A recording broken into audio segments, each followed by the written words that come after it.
Hello. How you doing? Good morning. How are you? Good. Or good afternoon. Afternoon. Okay. Huh. Hello. Hi. Okay. We are on chapter 23.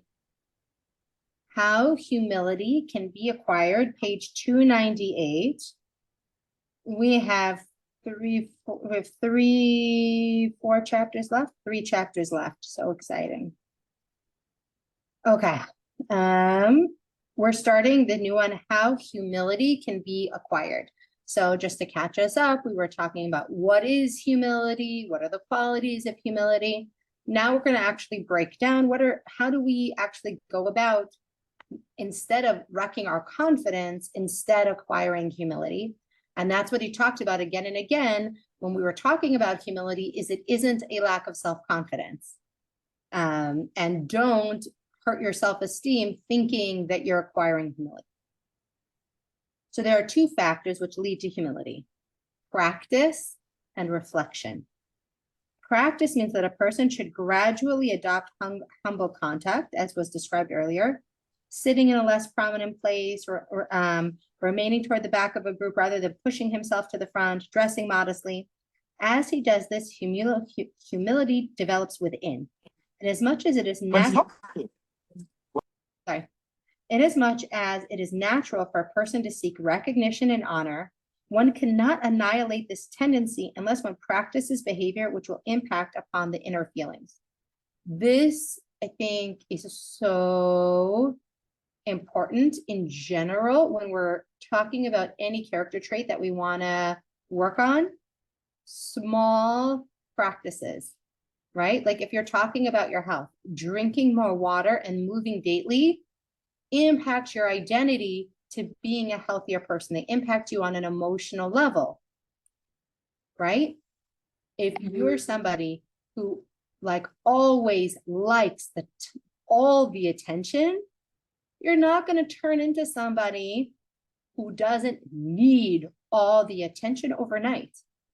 He says, pick a few strategic small things, like just instead of having to sit front and center, like I always needed to sit front and center so I wouldn't be distracted by everything else around me. But if you didn't need that, and you wanted to sit front and center because me, right? Then taking a step back. Oh, okay, I'm at an event. I don't have to be the cool guy, right? My friend has a great saying: the coolest people are the people who don't need to tell you how cool they are.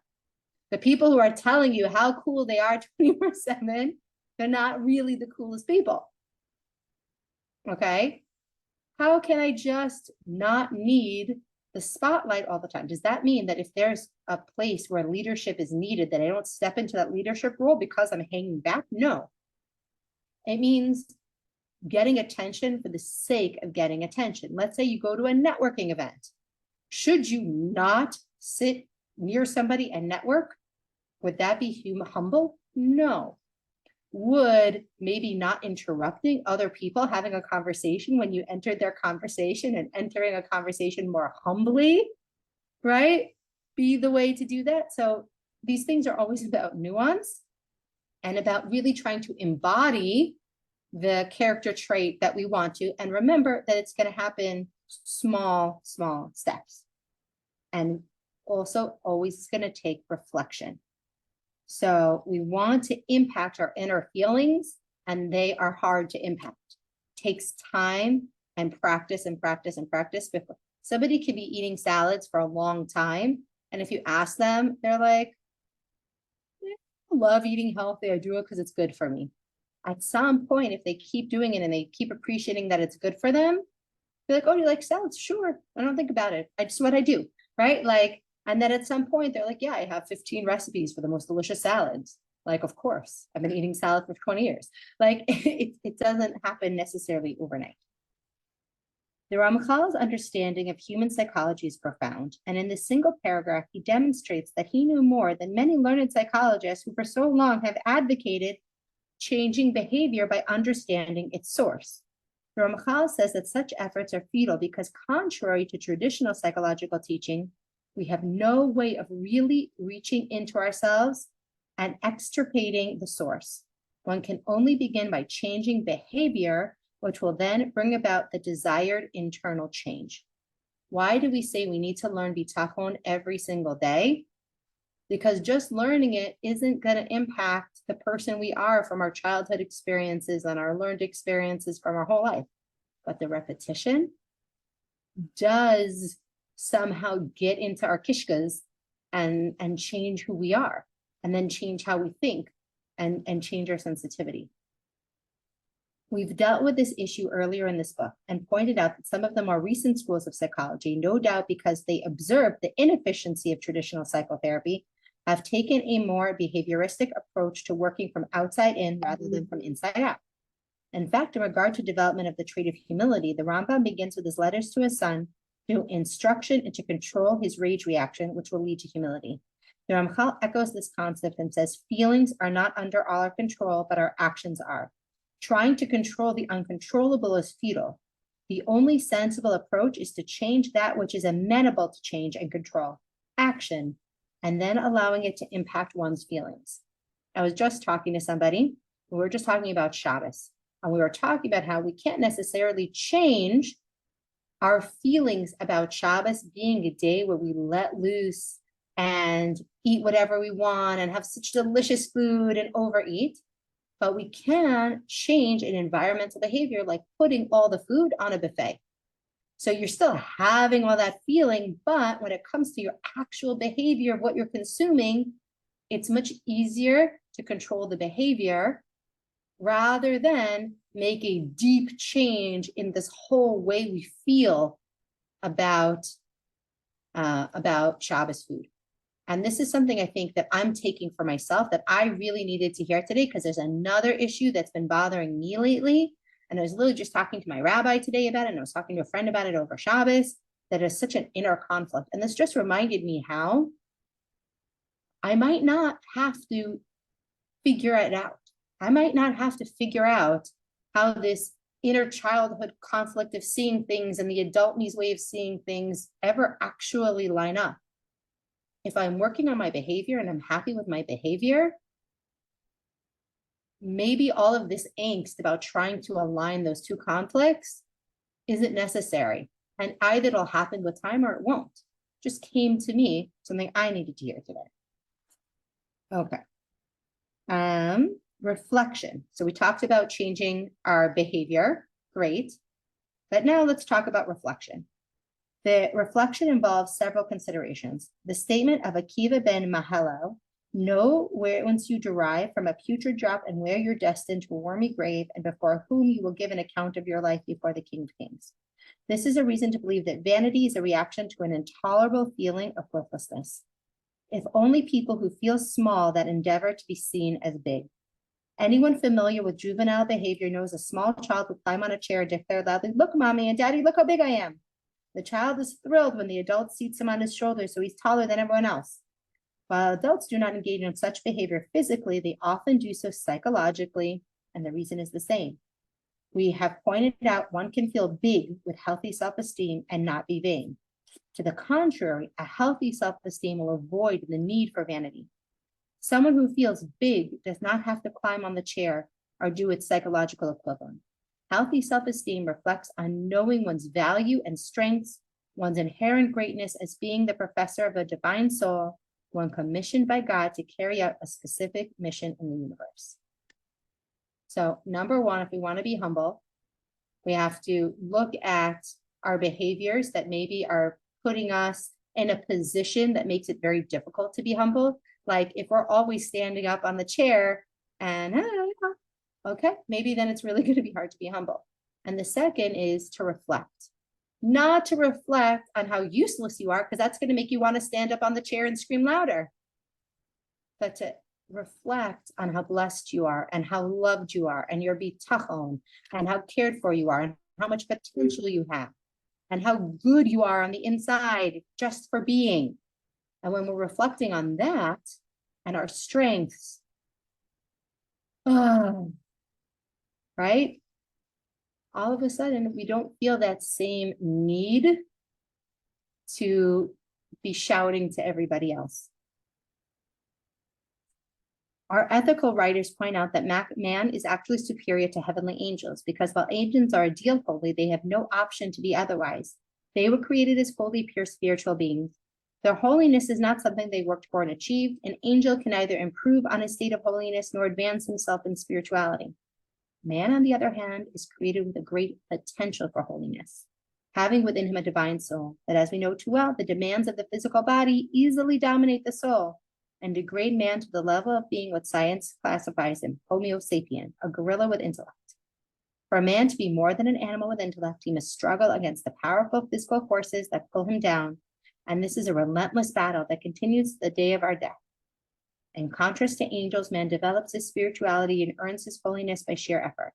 Again, in contrast to angels, man does not have to remain in a fixed state of spirituality, but he can advance infinitely. And what does that mean? If we can advance infinitely, that means there's no perfect. That's what that means, right? That means there's infinite opportunity. That means there's no destination. And also hear what he's saying about struggle. If you feel like you're struggling in any area of that mind, body, soul connection, you're in good company with the rest of humanity, and it's okay. We're always so in a hurry to delineate the outward accomplishments, the achievements.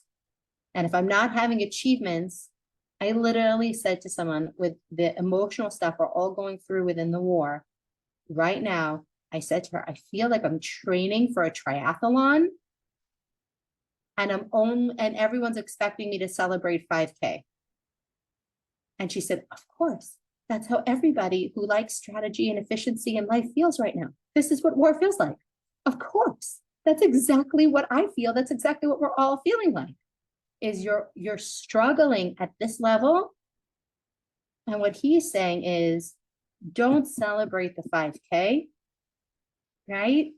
Celebrate the struggle. Celebrate that you're in it. Celebrate that, as Brene Brown says, who stands on the field of battle and bloody, and, don't care about the spectators who aren't standing in battle with you. Comments, thoughts? I also want to share, there's a saying, don't compare your insides with someone else's outsides. So if you've got like me, I used to be like this. I don't anymore. But it was always hard thinking everyone else has got it, but I'm struggling, and you don't know what another person's struggle is. And they're probably struggling too, and probably even worse. So be happy with what you got. 100%, 100%. The Hasidic writers point out, whereas angels are indeed created by God, they are essentially objects, like all other objects of creation, and it is only of man that the Torah says God blew a breath of life into him. And upon this, the Zohar comments that when a man exhales from deep within himself, the breath of life that animates man is a part of God himself, a matter of fact which does not apply to angels. So let's take that for 1 second. Hey. Just to say, we're listening in from our Kululam. We're about to start. So we'll have to talk off in a minute, but we're listening anyway. Great.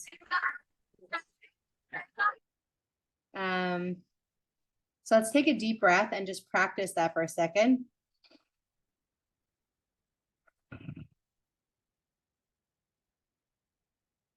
When we exhale from deep within ourselves, that breath of life that animates man is a part of God himself. And that only applies to us and no angel. Interesting how he says the inhale, isn't it? It's the exhale. It's not we're inhaling God and exhaling us. We're inhaling and we're exhaling God, because God was already in us from the very first breath. In the great past. That's really interesting. In the beginning of Messiah, Can I stop you for a second? Because this is something that I think about a lot. And, you know, because the original breath, right, when he breathed into us, that was our first inhale. When he breathed out, that was our inhale. So that I feel like we breathe in Hashem. And then what we do is we breathe out our excess, you know, the garbage that, you know, our unholy soul, the animalistic. Is that what he's saying? So that's how I have thought of things previously, but that is not what he is saying here. He is saying that our exhale, our effort, right? When are we making effort? When we're exhaling. You don't make effort on the, if you work out, you push Correct. up on the Correct. exhale. Correct. That's our godliness that was already within us that's coming out. We're not breathing out the garbage. When we're working hard at something, we're breathing out godliness.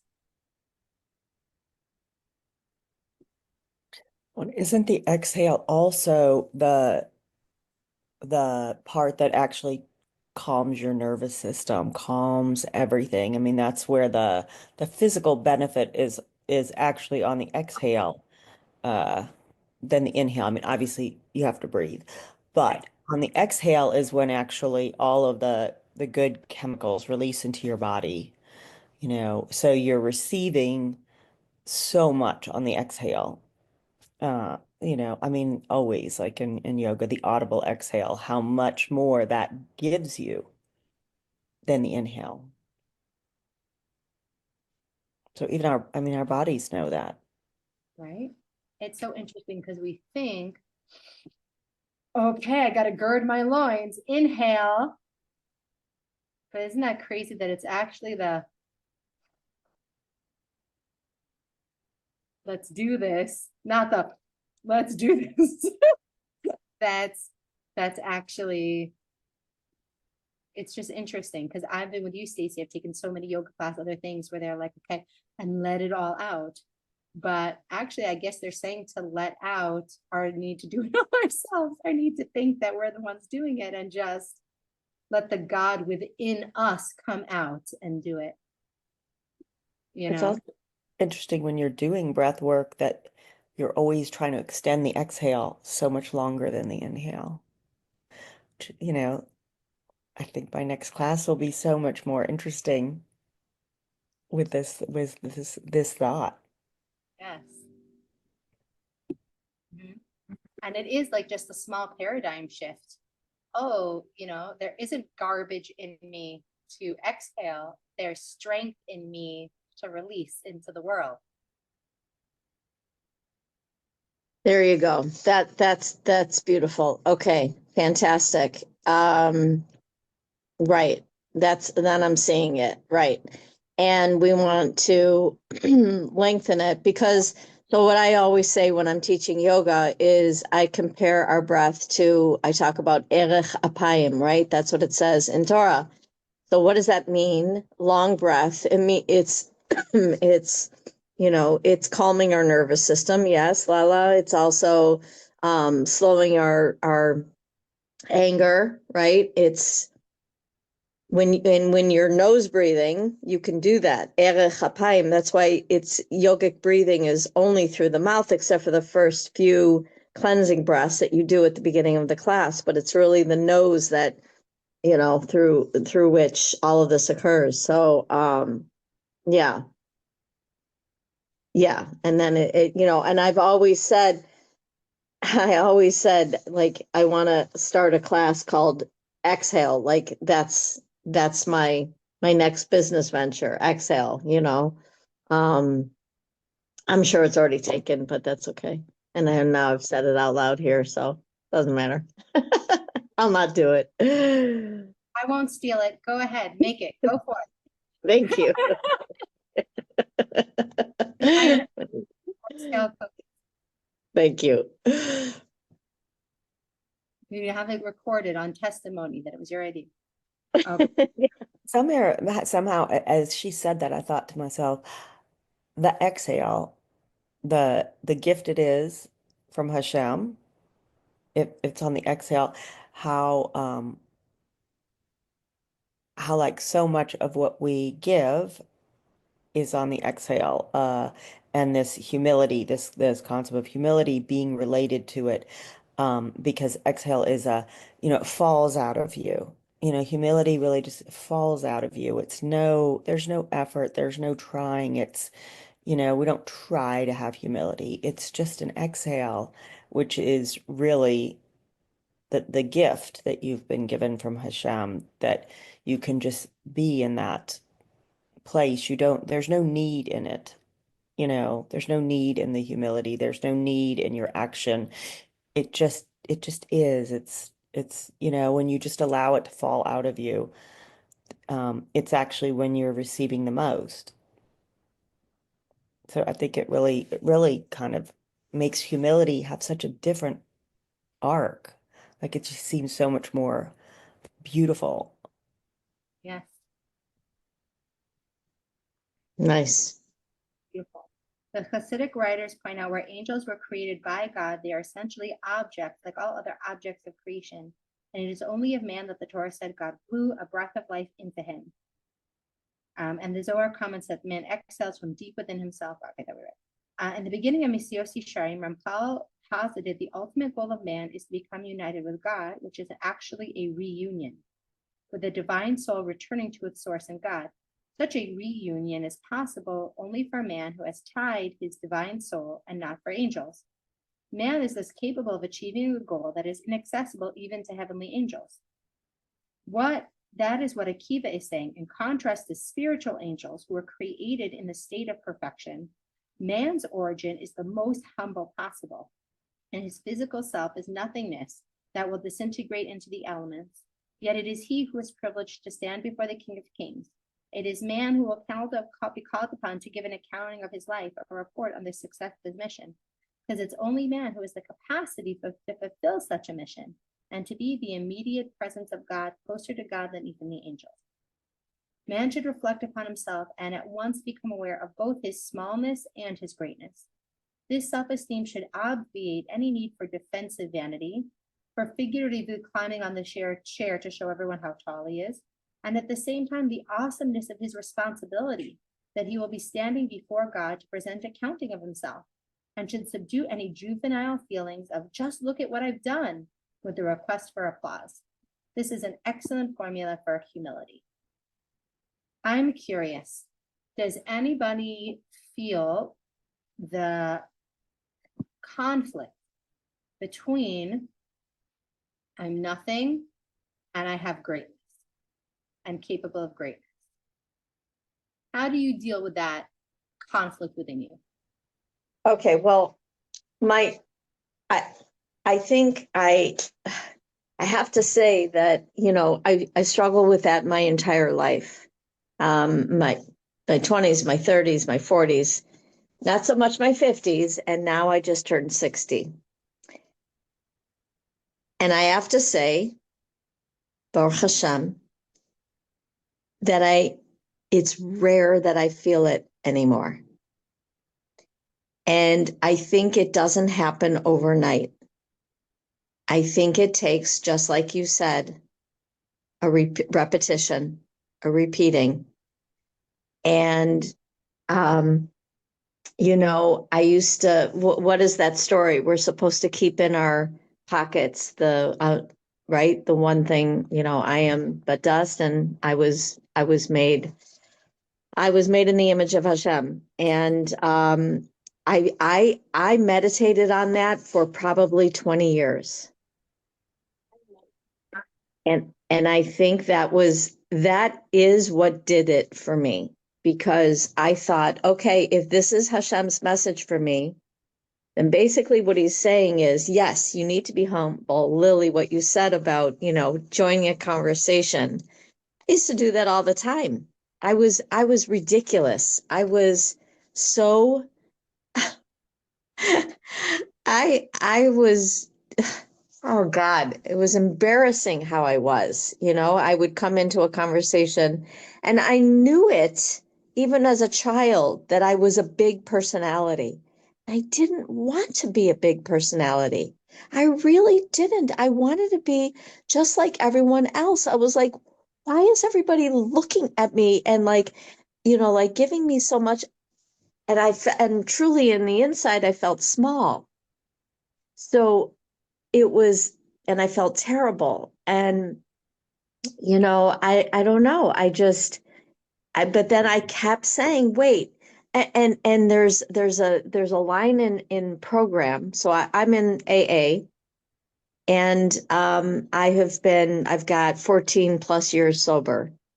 And one of the lines in the big book that I love, that has really transformed my brain, thank you, Shulamit, is that I am not, I'm so bad at memorizing things, but it's like, I am not a shmata, basically. I do not lie before anyone. I am not a rag. I don't lie before anyone.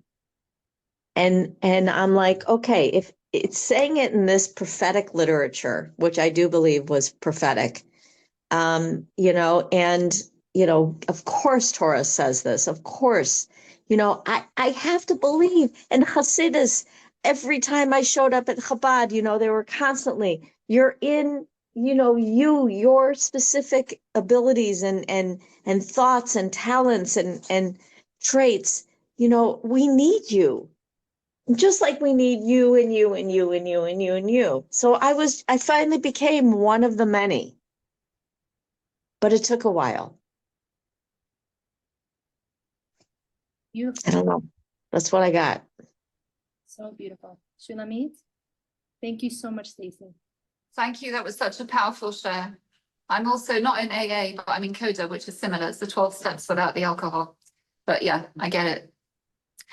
One of my huge things, as people know, is like for helping women find their voice and use their voice, because we always had a voice. It's not like we don't have one, but I just wanted to come in for a second before I'm on a Kululam thing, and then it's about to stop. But the little bit that I gleaned, because I was a bit noisy and was in and out, but something that's dawned on me about all these images that are coming out that are there to scare us and horrify us. That's what they want us. How do we deal with that again when it's happened 80 years ago? It happened to my mum. How do we deal with it differently now? And what came to me was that the power of Amalek is to make us doubt ourselves. And the Torah refers to Amalek. It says, he caused you to stumble for those who were stumbling at the back when you were weak and tired and you didn't see God. And what you said just now reminded me that in these 12 steps, we're reminded to see God in ourselves. And that the power of women is the power of dance and song, and it's machol, where there isn't any back. There's no people stumbling at the back because we hold hands and we dance in a circle and we all see the God in each other. And then there's no one at the back because we're all bringing our unique things, and no one is less and no one is more. We're not leaving anyone behind. And we're all dancing in a circle. And that's what made me get up and sing today, even though my heart is breaking. I thought, I'm doing this for my mum.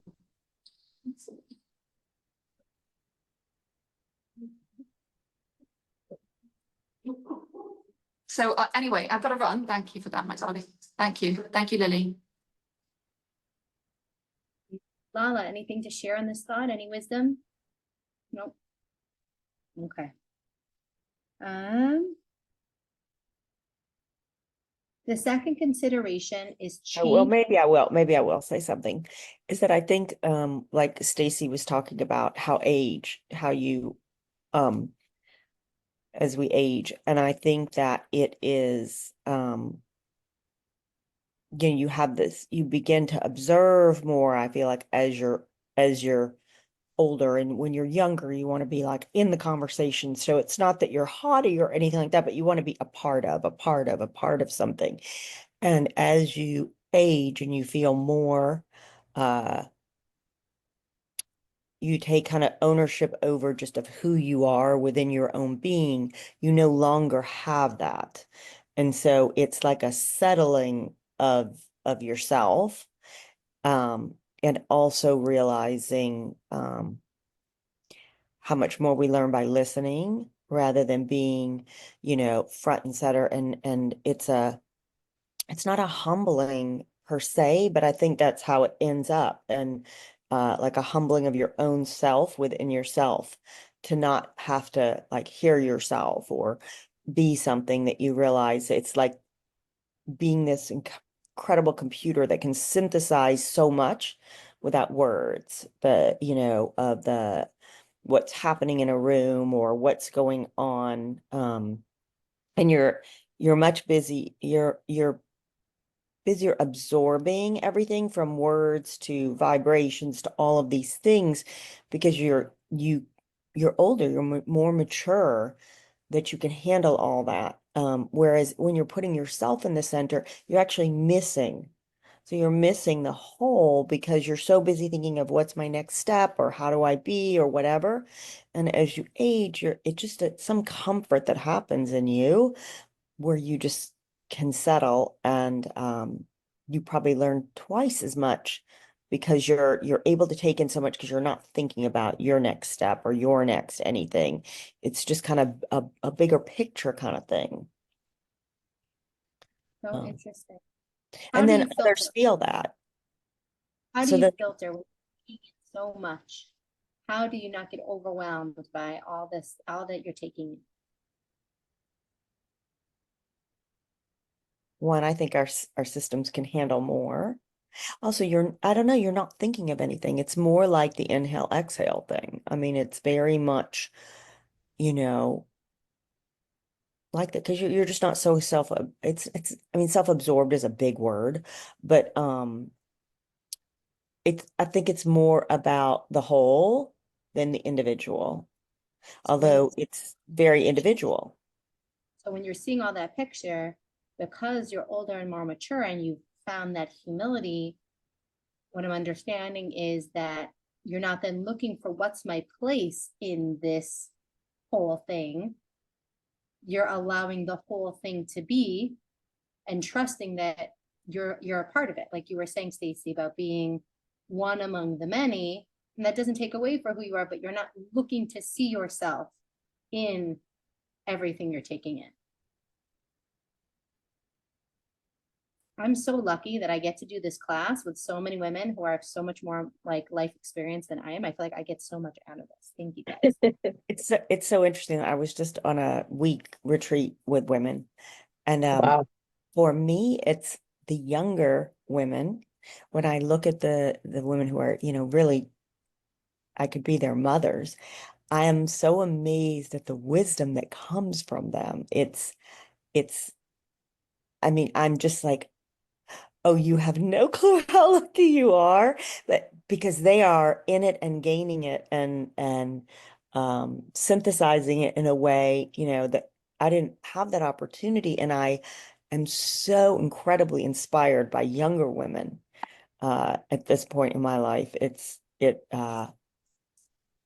just makes me smile. I mean, I just sat this week and saw some of these and, I wanted to be like, you know, I don't know. I just was like, just in awe of being able to, learn so much uh, from this younger generation.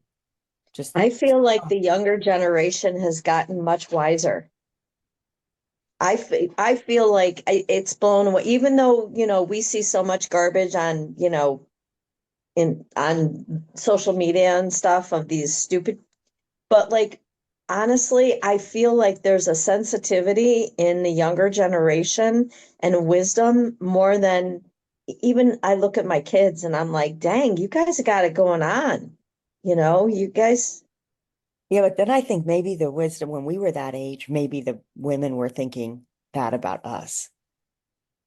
maybe. I mean, that's like I kind of think, oh, because I don't speak up as much now if I'm in a group that has a more multi-age thing, because I'm very interested to see how their minds are working or what are they taking in or all of that. So I probably don't speak as much as I did when I was that age. And so I'm just like amazed. But I think things don't really change in the world. It's always the cycle. And I think Stacy, you were probably women, that were older were probably looking at you going, oh, this one has it. I mean, look at Lily. I'm like, I mean, so much wisdom. You're not that much. I mean, yeah, I am that much older than you actually, but I do think I learn more from you than, than ever, and I think Like, I think it's just how we can't remember ourselves at that age. We might not have had the whole picture together, but there were always things we were adding that then the older woman went, oh yeah. Mm-hmm. I think that's what the Torah idea of about really appreciating your elders comes from, is this idea of everything that you have and you've built is on the shoulders of everybody who came before you, you know?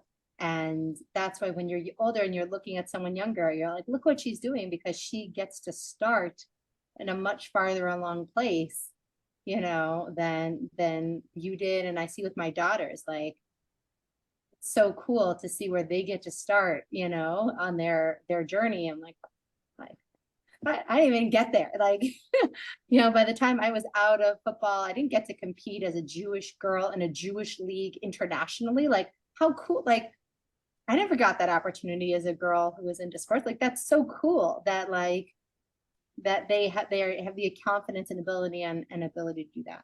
Okay. So very nice aside here, and all very related to human. What This page are we on, Lily? page 301 at the bottom. Okay. So we're about to talk about changeability and the unpredictability of time and circumstance. How simple it is for the wealthy to become destitute, for the ruler to become the slave, for the honored to be disgraced. How can one be vain if the state of greatness is so precarious? How many diseases may suddenly cause one to be helpless or dependent on others, or be cured, right? The next day.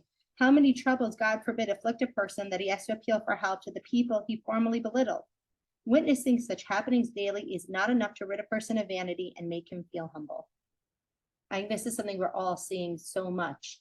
I think I said to my husband the other day, I said, literally, we spent 10 years watching this whole gender issue come about in the United States. And then in one day, there's just some new person elected and is like, done. Sorry, that's it. And like 4 years from now, who knows what will be? And then what will be after that? And then what will be after that? And then like to get so lost in the politics of the science of the dogma, or even what Mashiach has to look like, and what Geula has to look like, and what Bitachon has to look like, so concrete. Like, really? Things are super fluid, way more fluid than you thought. So, right? Like, don't get so, I think, invested in one way of being, because stay humble, right? Stay flexible. And I think there is something in humility that also is flexibility. That's also adaptability. That's also resilience. This kind of embracing that things are uncertain and changing all the time. This graphic paragraph hardly needs any comment. We all know how the mighty fall, how the fool will say it will never happen to me.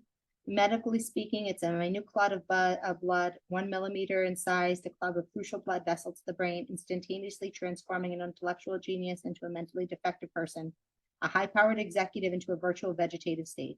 With such fragility, how can we possibly be vain? If a person reflects on his duties in relation to God, how neglectful he has been and how weak he has been in his performance, he is certain to feel ashamed and not vain. Above all, he should realize the limitations of the human mind and how vulnerable one is to errors and to falsehood, and that one is always closer to error than to truth. This should result in a constant state of concern, to be on the alert to learn from anyone and to accept advice that one does not go astray. As the sages said, who is a wise person? One who learns from everyone. I think this is very much what Lala was talking about, being in the room and being interested in learning from everyone. I will say that I feel this is what I was actually talking to my rabbi about this morning, that I feel a very uncomfortable state of urgency to be doing good and to be cleaning up my side of the street and to be working on myself in the time of history that we live in. And I sometimes find it very overwhelming, that sense of urgency. And so I would put out here that it's this kind of paragraph that creates in me that sense of urgency, which can sometimes end up being draining instead of empowering. So I'm going to put that out there, that to myself and to anyone else who has that, you know, that this is a sense of urgency of this being your moment and your opportunity versus, you know, hurry up, hurry up, hurry up, you're gonna mess up, if you don't pay attention. And I know that part of his message here is hurry up, you're gonna mess up if you don't pay attention. But I don't think that message is for people who naturally are looking to pay attention. I think that's for people who are naturally eyes closed, who are tripping all over the place and aren't even aware, right? Like he said at the beginning, are blind in a dark room. And I think, I talk about when we're in nutrition all the time, I was giving somebody guidance today. And I said, if you're feeling very dysregulated, like pause, you don't have to eat right then. Like take a few minutes and like, let's calm your nervous system. She's like, that's such good advice. I'm like, yes, but you have to remember that's good advice for you. That wouldn't be good advice for somebody who just skips meals all the time when they're dysregulated and never eats and like is hurting. Like it's always, you have to know who you're speaking to. So I'm just going to add that in here in that context, because I know Shulamit can also relate to somebody who takes these things very, very seriously. And I know you guys do too, that I can sometimes cause myself angst over like, oh, pay attention. You don't want to make a mistake here because it's very important. Once you're paying attention, get into the flow, exhale more because it's very important, right? Okay. To seek counsel of anyone. Okay. In medicine, patients ask their attending physician to request the opinion of a consultant. Pompous doctors who think they are the greatest take offense at such a request. If they agree to a consult, they only call upon the chief of the department in the university of some other outstanding physician. To seek counsel of anyone of lesser prestige is demeaning in an effort to affront their dignity. It does not take profound psychological insight to recognize that this is defensive attitude. The reaction of a person who basically thinks of himself as inadequate, who feels threatened by having to ask for counsel. A physician with a healthy self-esteem will gladly confer with anyone who has something to offer. This is what let us make man teaches us. If one is truly competent, asking from counsel from others who have not equaled his level should not pose a threat. During my first year training as a psychiatric resident, I had the opportunity to refer a friend to an internationally famous psychiatrist. Imagine my surprise when several days later I received a long-distance call from the newly enrolled authority to discuss the case with me. I say I'm a doctor. Perhaps you are not aware that I'm not a psychiatrist yet. I'm just a beginning resident. I've not learned anything about psychiatry. This noted psychiatrist responded, oh yes, I know psychiatry well enough, but you have a better acquaintance of this patient than I do. When we proceeded to discuss the case and based on the information I was able to provide him, he decided on a particular source of treatment. Overwhelmed by the experience, I went to our director of education and said, guess from who I received a request for a consult? And went on to describe the call. The director smiled and said, Dr. Tversky, the only person who would call a first-year resident to ask for advice on a case is a widely acclaimed world authority who wrote the book on the subject. He did not feel in the least threatened by asking for your opinion. This is just another indication that true humility is a sign of greatness. The Ramchal's excellent advice on the acquisition of humility notwithstanding, it is germane to cite a conversation between the Baal Shem Tov and his disciples. Shortly before his death, when he bade farewell to his beloved students, they tearfully said, how can you abandon us? Who will be our guide and teacher?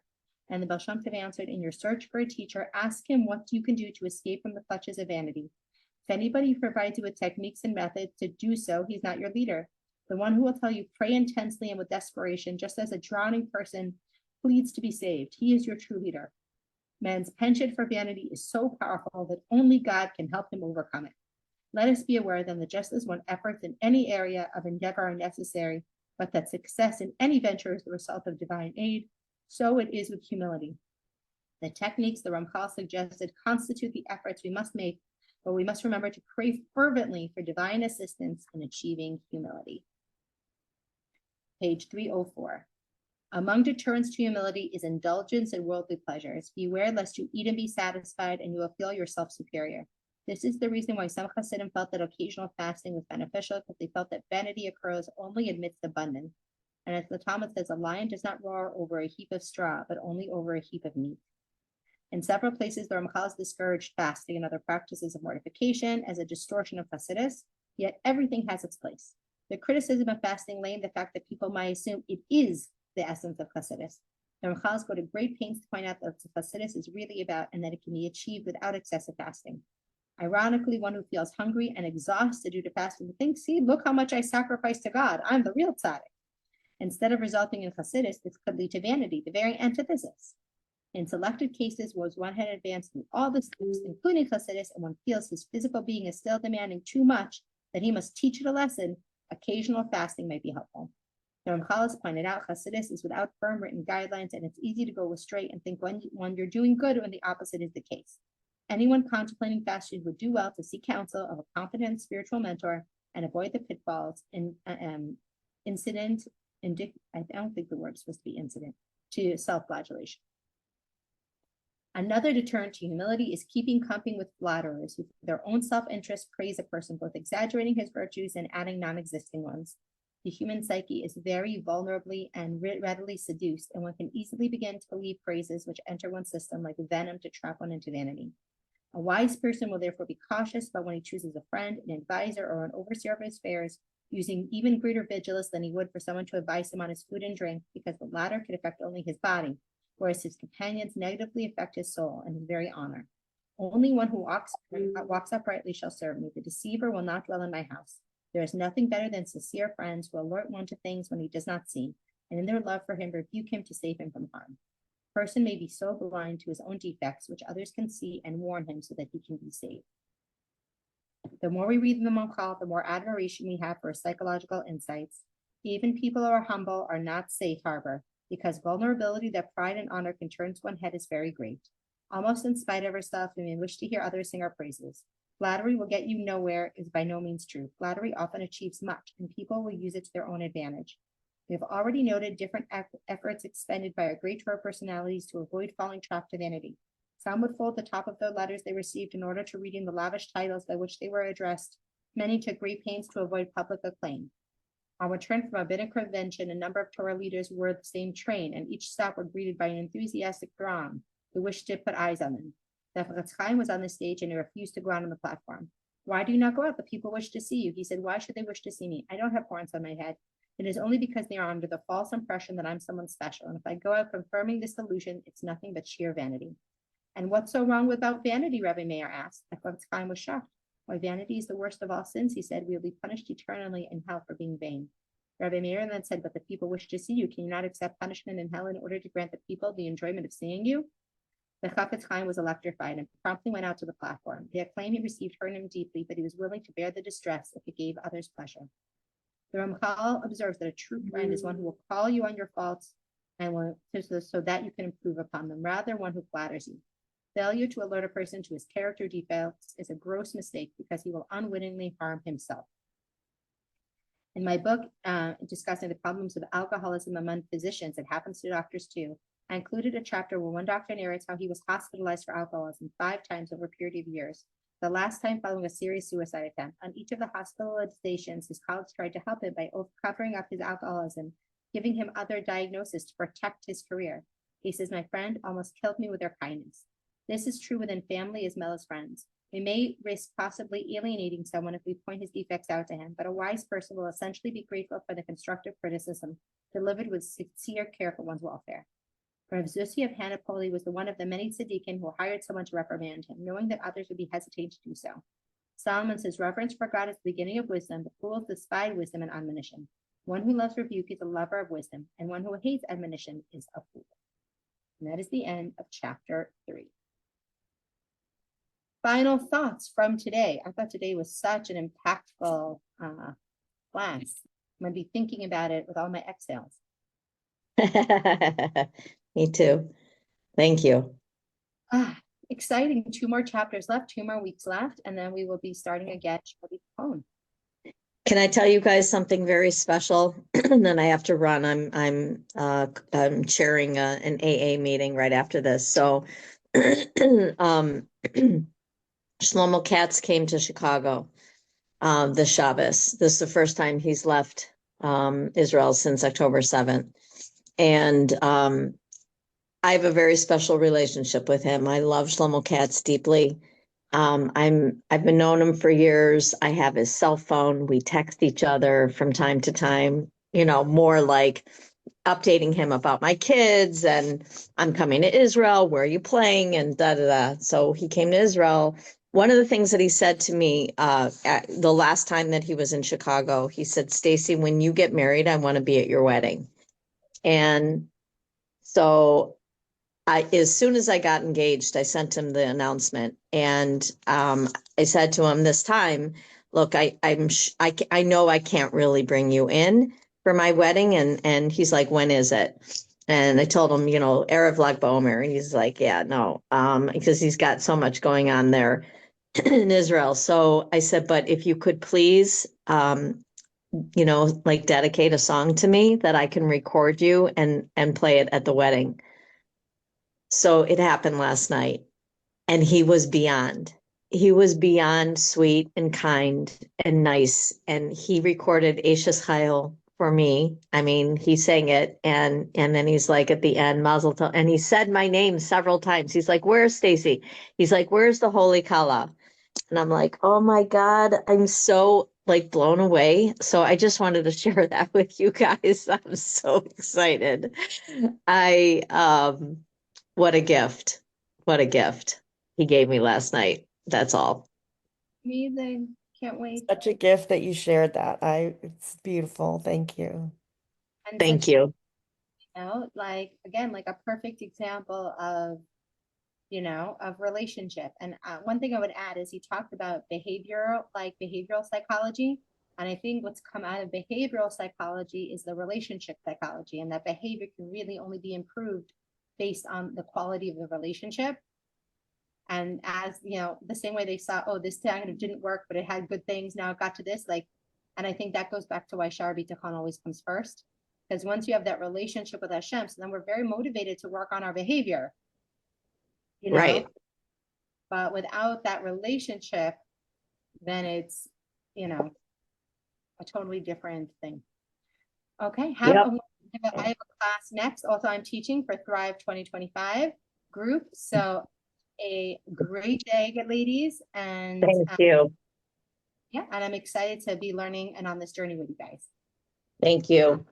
Have a good day, Thank everybody. you. Have a good rest of the day. Bye. Bye.